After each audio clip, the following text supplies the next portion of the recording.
Hi, Kevin. My name's Nick from SportsLens. How are you today? I'm doing great, man. Thanks for having me, Nick. I appreciate it.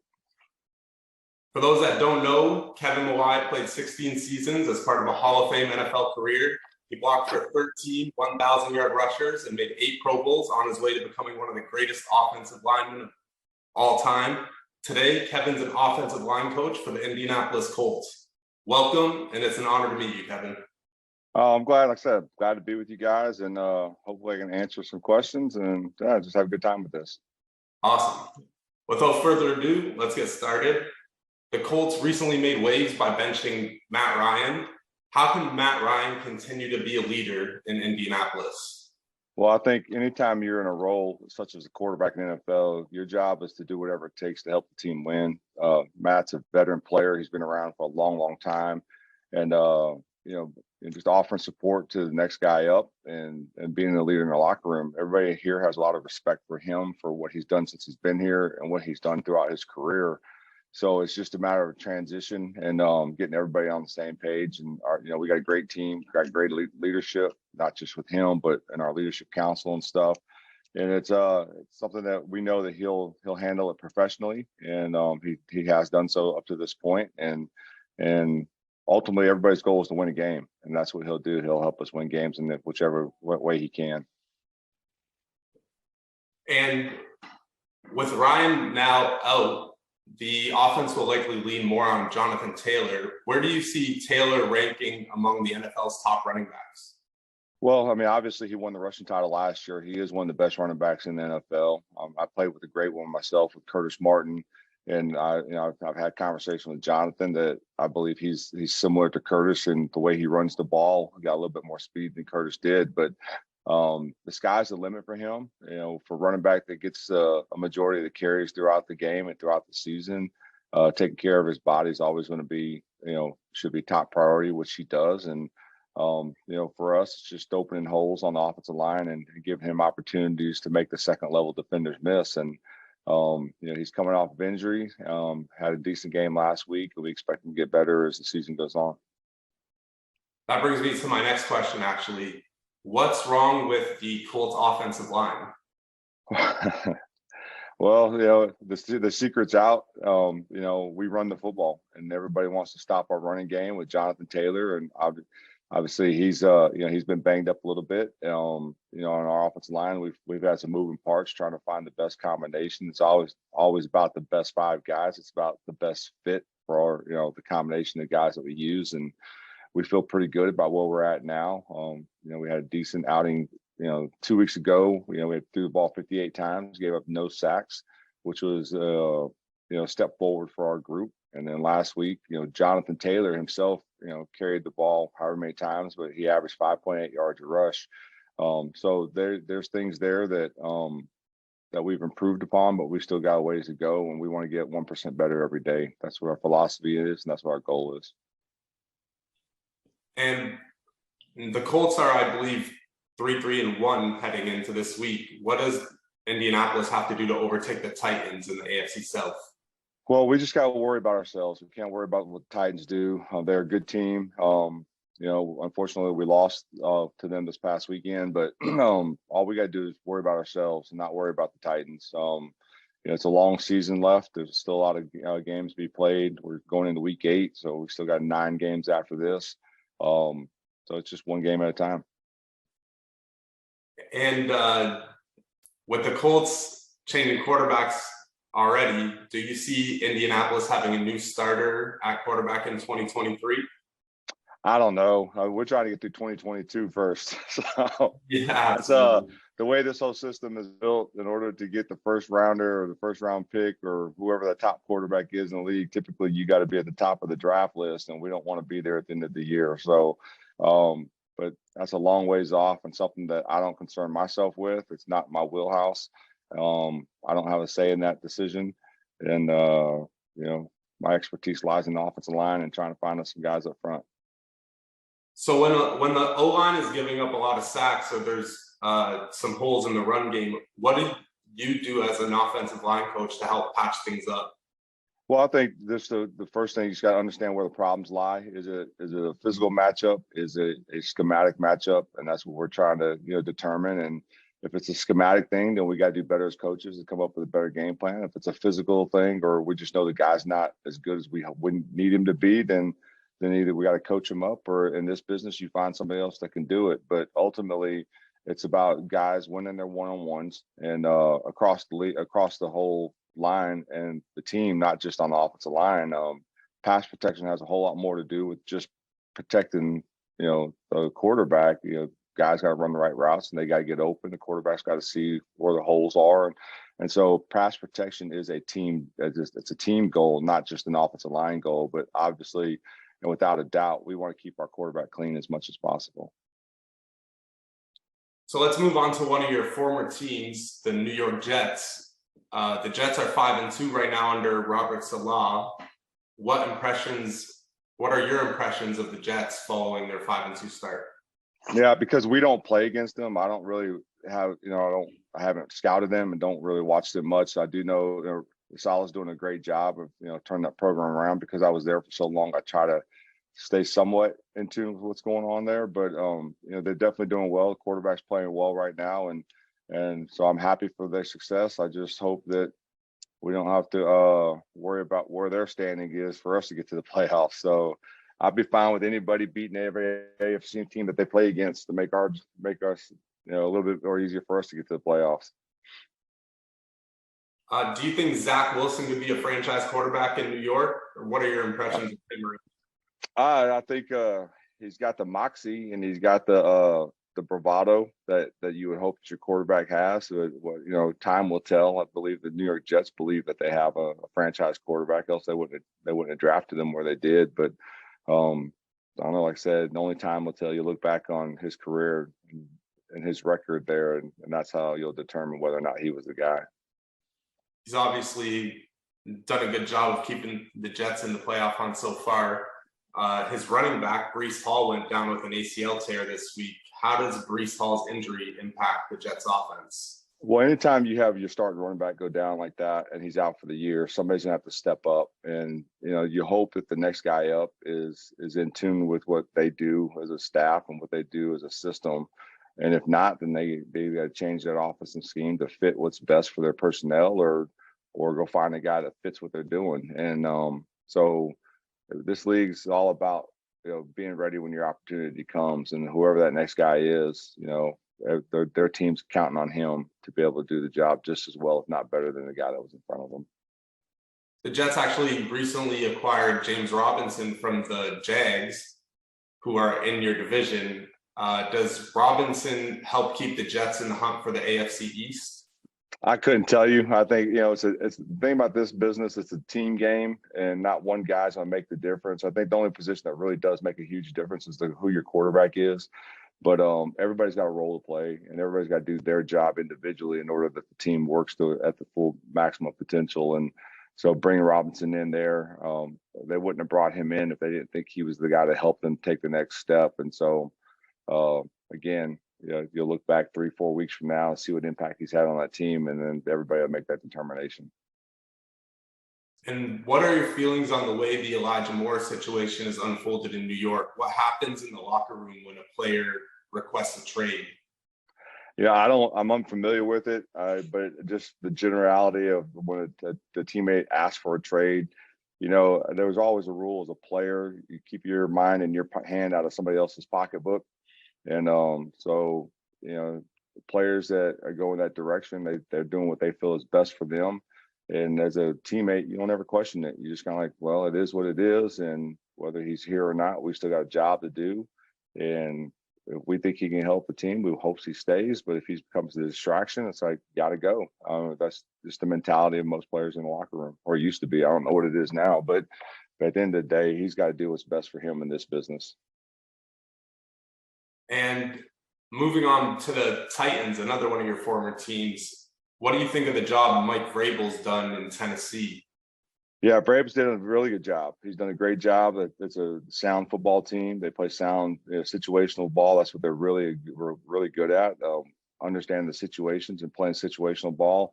And I think having played against Vrabel over the course of my career and where he came from, and now as a coach playing against him 3 times now, they're a team that tries not to beat themselves, and they take advantage of the things that you do.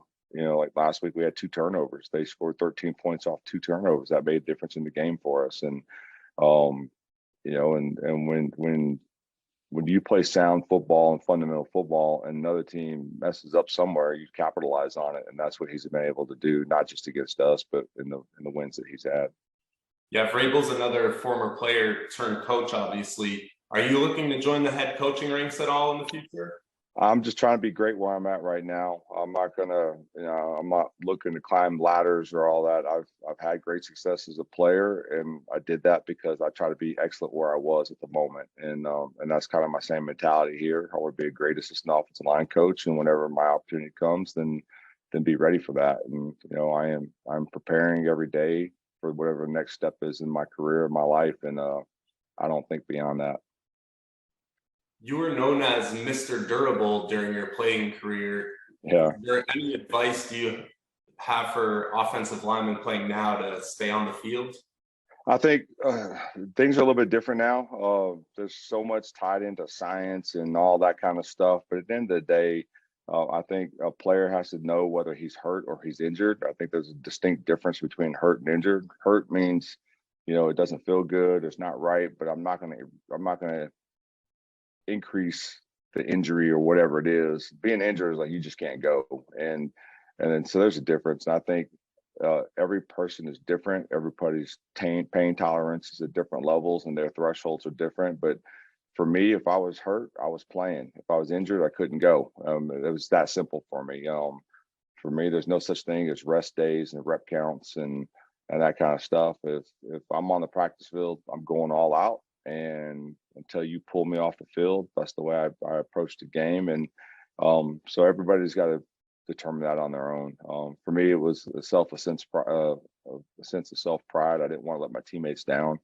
And it was accountability. Your best ability is your availability. And when you're in the training room and taking rest days and stuff like that, you're not getting better on the field. And you being on the field makes your team better.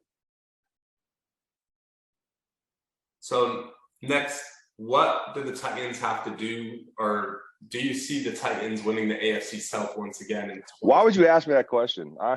Yeah.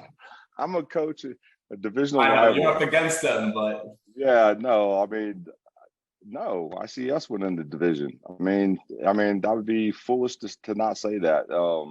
There's plenty of football left. A lot can happen. We're a half a game behind them right now, and had we beat them, we would have been a half a game up on them. And so, and again, for us, it's not about catching somebody in front of us. It's about taking care of our job and doing our business, and let the chips fall where they may. But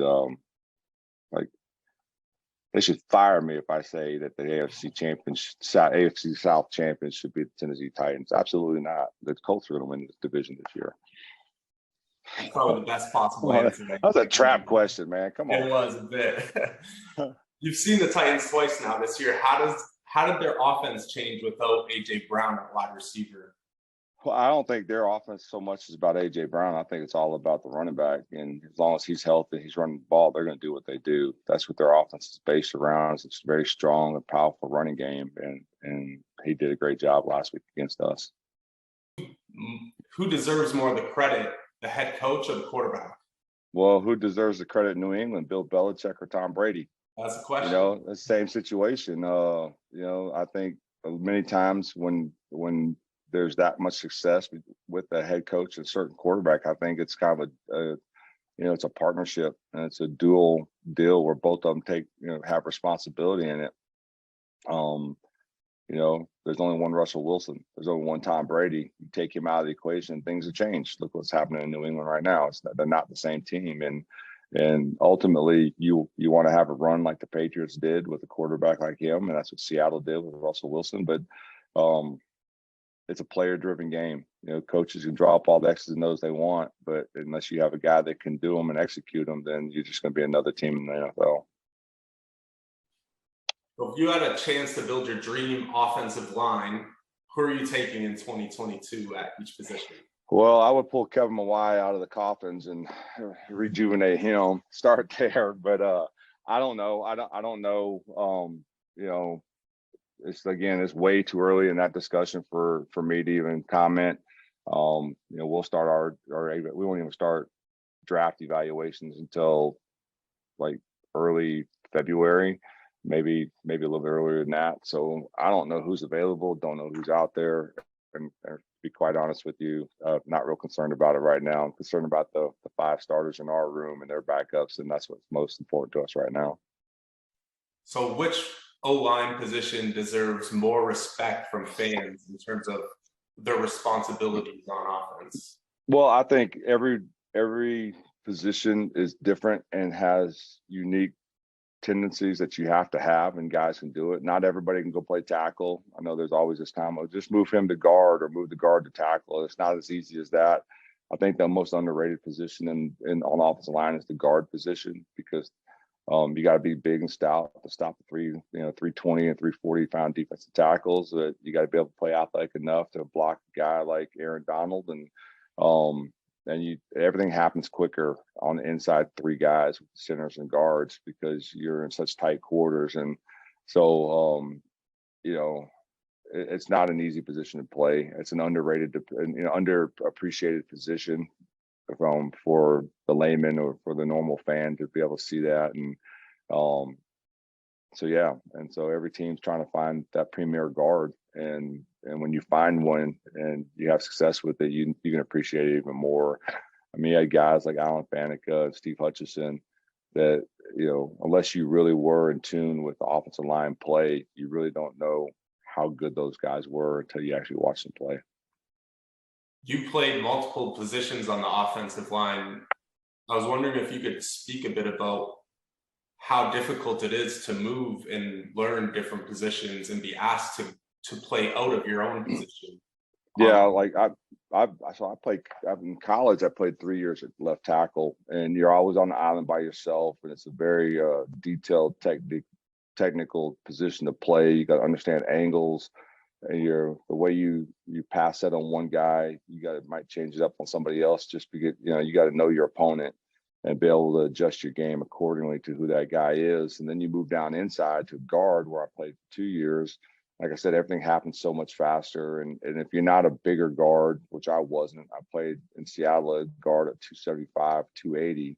And so I had to be technically sound. I had to play with good pad level and good leverage and hand placements and stuff like that. And that's where I think, developed more of my game. And then I was a natural center to begin with. And now it's more of a mental game, being able to see the defense and anticipate what's going to happen and make the calls while taking care of your blocking assignments and stuff. So I can appreciate all 5 across the board. Just because you play right tackle doesn't mean you can easily flip over and play left tackle. It's not as easy as that for some people. And playing in a left-handed stance at left guard is not the same as playing as a right-handed stance at right guard. And so for those of us that know the position of offensive line play, we know the intricacies of each one of those positions. And it's our goal as coaches to get whoever's in that role to develop as quickly as possible and as best as possible to help their team win. Now, as fans, we obviously hear a lot about that the game of football is won in the trenches. How much of a team's success depends on the offensive line? Well, if your quarterback's getting killed, obviously, you're not going to have a very good passing game. But you have to have a solid offensive line to have a successful offensive team. And whether you're a running team or a read option team, or you're truly a just drop back, throw the ball all over the place team, you got to be able to protect your quarterback and open holes for your running back. And otherwise you're just going to be sitting dead last in every offensive category and hoping your defense can keep the opponent under 30 points. But there's so much that goes into offensive line play, and we do self studies after every game, both from efficiency standpoint and run game and passing game to are we taking the right depths on our routes and breaking the routes off at the right place, just so the timing of everything's right and we don't have to hold that block for an extra 2 seconds or or whatever it is. So, but if your offensive line's not solid and you're not playing well, it makes for a miserable season for everybody. When you were playing, a lot of your opponents mentioned that you were the first person that they would have to game plan for, whether you were on the Jets or the Titans.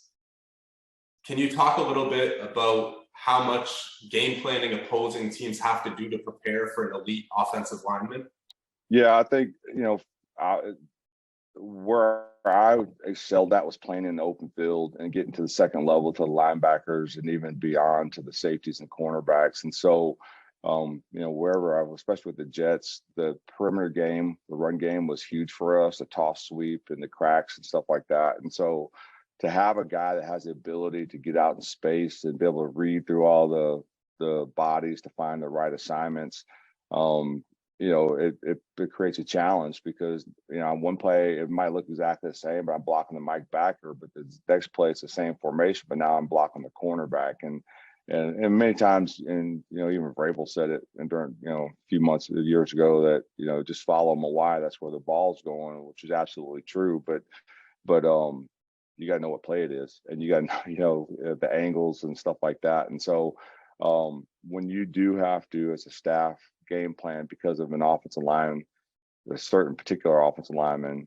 then that just adds another layer of difficulty for you to get ready for. It's one thing to prepare for a scheme or a one or two, bread and butter staple plays that a team has and how they dress it all up with formations and stuff. But when you got to worry about one particular offensive lineman, when you got four receivers or three receivers, a tight end and a tailback, it just adds another layer of difficulty in preparations.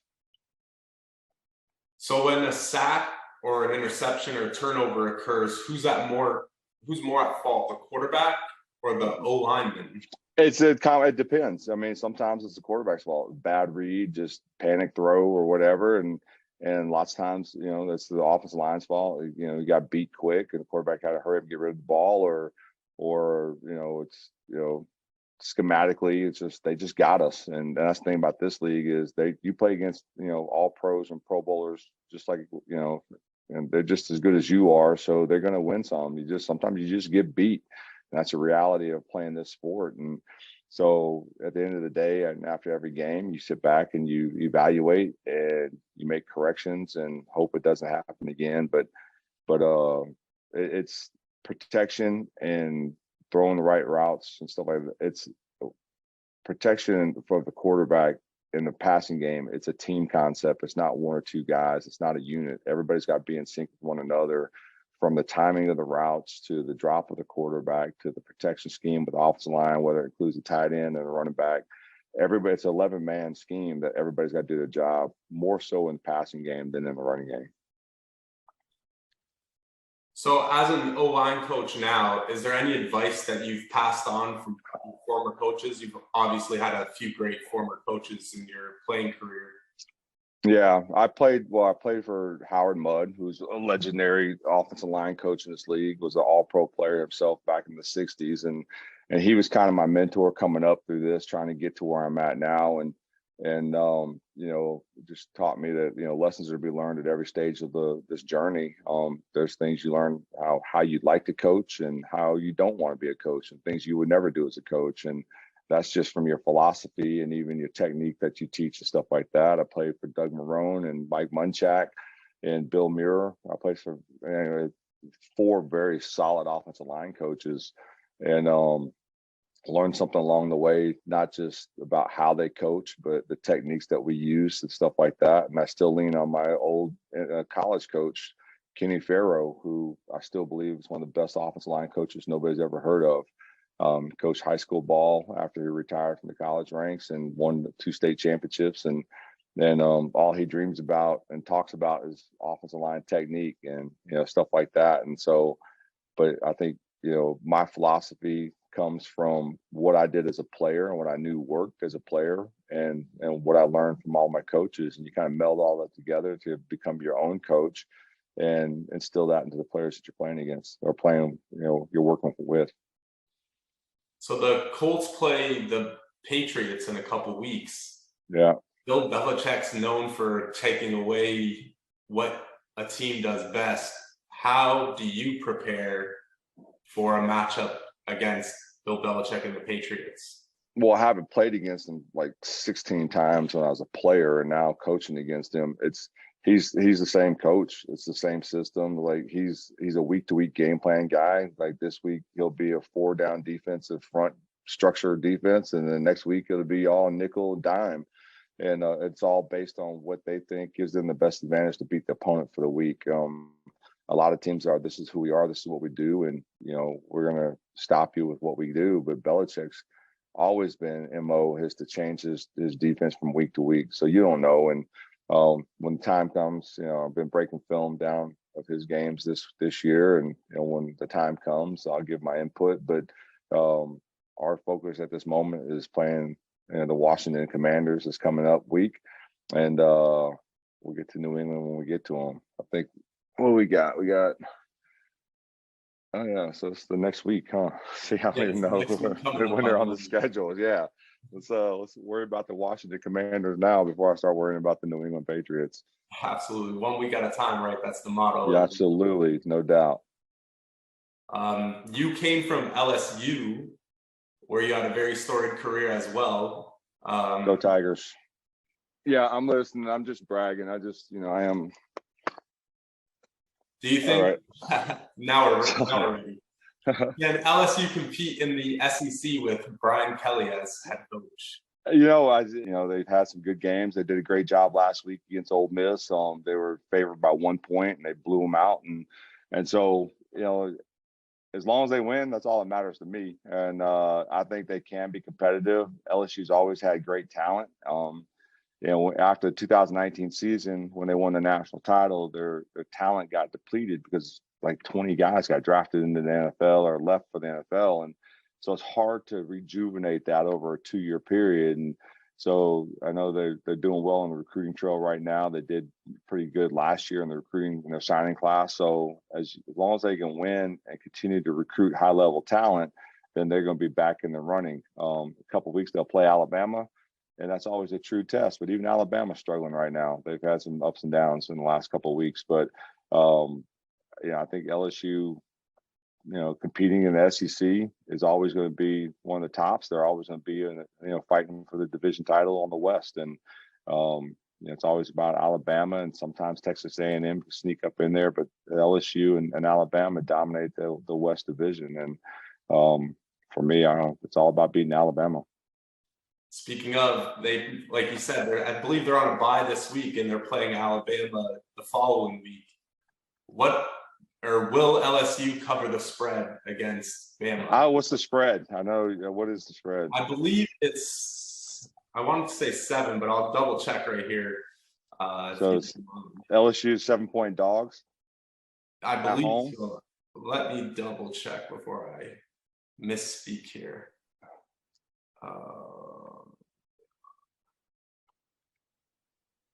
Oh wait, it's the following week. Sorry. Yeah, I believe they have UAB this week, and then the next week they have Alabama, I think. Oh, they're 14.5-point underdogs, actually. At home. Wow, that hurts. I don't know. I think, not Belichick. Well, I might as well say Belichick. They're the same person. Nick Saban, he's going to have his team ready. And all those kids in Alabama know, the grudge match is always between them and LSU, and whoever wins that game usually wins the division, the Western Division title. So LSU needs to be ready. Unfortunately, they're playing at home. I think, historically it was always the visiting team that had kind of owned the record. Whoever travels is usually up on that record. And but I don't know. That's one game that I always make sure I tune into, and it's going to be a big one. And we'll see how it goes. So you spoke a bit about recruiting earlier. What does LSU have to do to become a national powerhouse again? Win. I think LSU's always struggled with a quarterback situation. I think now they got a stable of quarterbacks. You got Jaden Daniels, whom I was with at Arizona State. You got Walker Howard, who who's this redshirting this year, and he'll have an opportunity next year to play. And he's the son of one of my teammates. His dad, Jamie Howard, was my quarterback my senior year at LSU, and he's a really good player. And so, and that's always been LSU's problem. They can get running backs, they can get offensive linemen, they can get DBs, it's DBU. They just need to land that one franchise quarterback that's willing to stay there for 2 or 3 years to develop, to take the team where they need to go. Fortunately, and Les Miles' later days, he had Zach Mettenberger who took him to prominence, and then there was some time in there where they didn't have anybody, and then Joe Burrow shows up on scene, and everybody knows what happens with that. And so it's finding a quarterback that's consistent and that can play at a high level there. And I think that's always kind of been LSU's struggles over the last several years. So moving on to some hot topics in the NFL, there's been a lot of concussions this year, and obviously the Tua Tagovailoa situation kind of put the spotlight back on concussions. When someone gets hurt, who's responsible for taking them out of the game? Is it the player, the coaches, the medical staff? I think it's collective. I think everybody has to be a part in it. A player has to be honest with the situation. He's got to be honest with where he's at. And it's hard when you're a high-level competitor in the NFL. You want to be on the field. You want to be accountable. You want to be accountable to your teammates, and you want to show that you're a tough person, that you can fight through some of this stuff. But there's a reason why there's a independent medical examiner on the sideline or watching the games. They can make unbiased opinions on whether or not a guy from a head injury is able to come back into the game. And then coaches got to see, the coaches know their players better than anybody else do. And so if a coach sees something that's just off kilter or whatever, then they have to speak up. But it's a collective effort by everybody involved, and everybody's got to be honest, and the priority needs to be the health of the player, not the health of the game. And that's what it boils down to. There's been some early retirements in recent years. Obviously, the Colts had one with Andrew Luck. How big of a role do you think concussions play in a player's decision to retire early?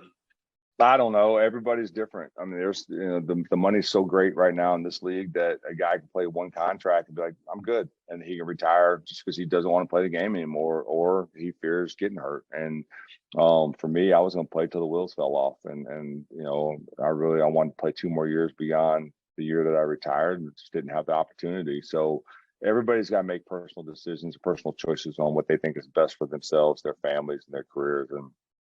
But injuries do always play a part. But one thing I know is that 100% of the players that play in the NFL leave the game with some kind of injury or surgery or something like that. 100% of the guys are going to be hurt when they leave the game.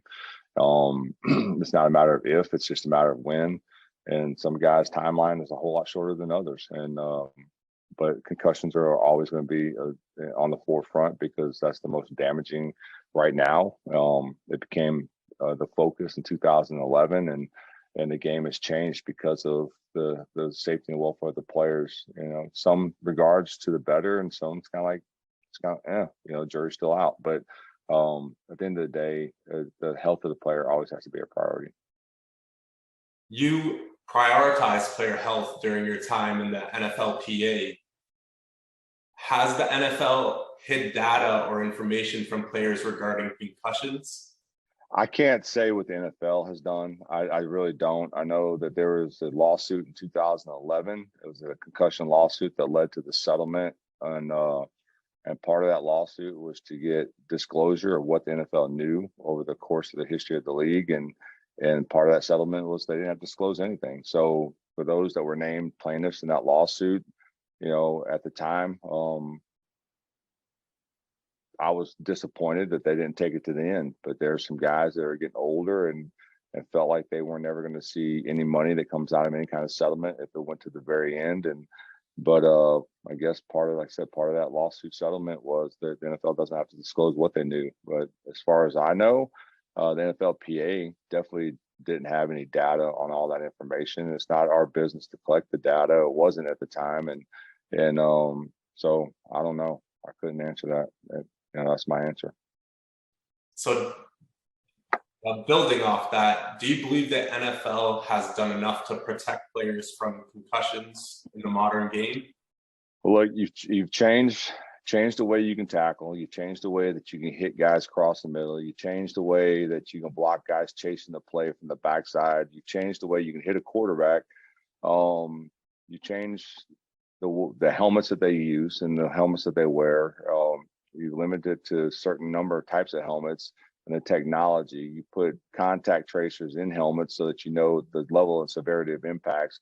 I mean, I don't know what more you can do, because at the end of the day, the NFL, football in general, is a violent sport. It's not a contact sport, it's a collision sport. And guys are going to get hurt. For players, and I said this then, I'll say it now, for players who said, I didn't know about concussions and stuff, there's a sticker on the back of your helmet that this sport can cause injury, harm, or death. And so you make a conscious decision to play this game. And the risk you take is that you could get hurt, whether it be head injury, paralysis, knees, elbows, whatever. You take an inherent risk to play the game. And the question for you that you have to ask yourself, is it worth the rewards that you're going to get? For me, it's absolutely worth the rewards. It's an opportunity of a lifetime. It's an opportunity to set yourself up beyond this game, whether you play 4 years or 14 years, it doesn't matter. For a guy that plays as long as I did, it's an opportunity for generational wealth for your family and your family's family. And so, like I said, it's a contact sport. People are going to get hurt playing this game. It is what it is. And for anybody to think that it's other than that, they're fooling themselves and they're living in a dream world when it comes to football. Is the league doing enough to compensate retired players that have been injured while playing in the league? I would say, more has been done from the former players in the last 20 years than that ever has been done before them before. And it's not the league. It's for every dime that the NFLPA negotiates for the players on their behalf, they're the ones responsible for taking money out of the current players' pockets to give it back to former players. In the last CBA in 2021, and I don't know all the details of it, but everybody that ever played in the game, their pensions all got bumped up to an equal amount. And healthcare is always going to be tough. I mean, everybody wants lifetime medical and that kind of stuff, but there's no company in the world that gives lifetime medical. It doesn't matter whether you work for Walmart or in a Fortune 500 company or whatever. So there's a reason why there's Medicare. There's a reason why they have, COBRA policies and stuff like that. This game is not intended for you to play until you're 65 years old into retirement. I mean, your lifespan in this league is, if you're lucky, you're going to get 5 years. And if you're fortunate, you're going to have 10 to 15. And so it's upon the players to figure out ways to save their money and to prepare for life after football. Now, when we talk about older guys, we're talking about the guys that played in the 60s and 70s. The game was a lot different then, and more has been done in the last 15 years in the last two negotiations to help those guys out than ever before. But that wasn't on behalf of the NFL. That was the NFL Players Association and the leaders who negotiated those deals to give back to those guys. Can there more be done?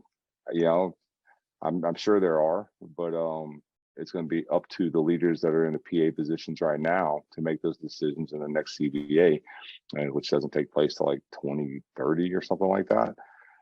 But the deal about the CBA, and we said it, and I learned it when I was a young player rep under Gene Upshaw, is that the CBA is a living and breathing document. It changes every year, and negotiations aren't going to sit around and wait until another 9 years or 8 years. There's always micro negotiations taking place throughout every year, and things can change that nobody ever knows about. So I think there is a responsibility on the former players that they have to take care of themselves. I mean, you can't just keep giving guys money and stuff like that, but there's also a level of responsibility that the NFL and the Shield should take, like understanding that this is where these guys are at. They produce the product that they sell, and that there should be something. But at no time do I ever think that you should just get it just to get it. I think, you have to have earned your right. A guy that plays 16 years should be able to get more benefits than a guy that played one season.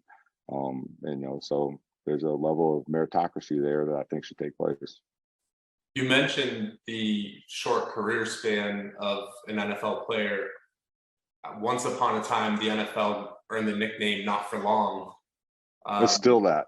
How does Tom Brady do it? how does he play till 45? Is it a combination of science Well, or? you got to know what works for you and take care of your body. You got to be adamant about how you take care of your body, how you prepare every season. And like I played 16 years. I missed a handful of games here and there, but at the end of the day, it was about understanding what it takes for me to be ready for the next game. And again, it goes back to, am I hurt or am I injured? And can I play through that? And what is it going to take for me to get back on the football field? And so Tom's a whole different level. He's at a whole nother level. He's like an anomaly. I mean, the only time the guys played that long mostly were like old school kickers and stuff. But he's done a great job, and hey, look, my thing is if you can still do it, go do it. And as long as somebody finds value in what you're able to do, whether you're 25 or 45, more power to you. Everybody does talk about the NFL stands for not for long. So that's like, while you're in it, get as much as you can while you can, because you never know. You're one play away from your career ending. Speaking of Brady, he gets the ball out really quickly.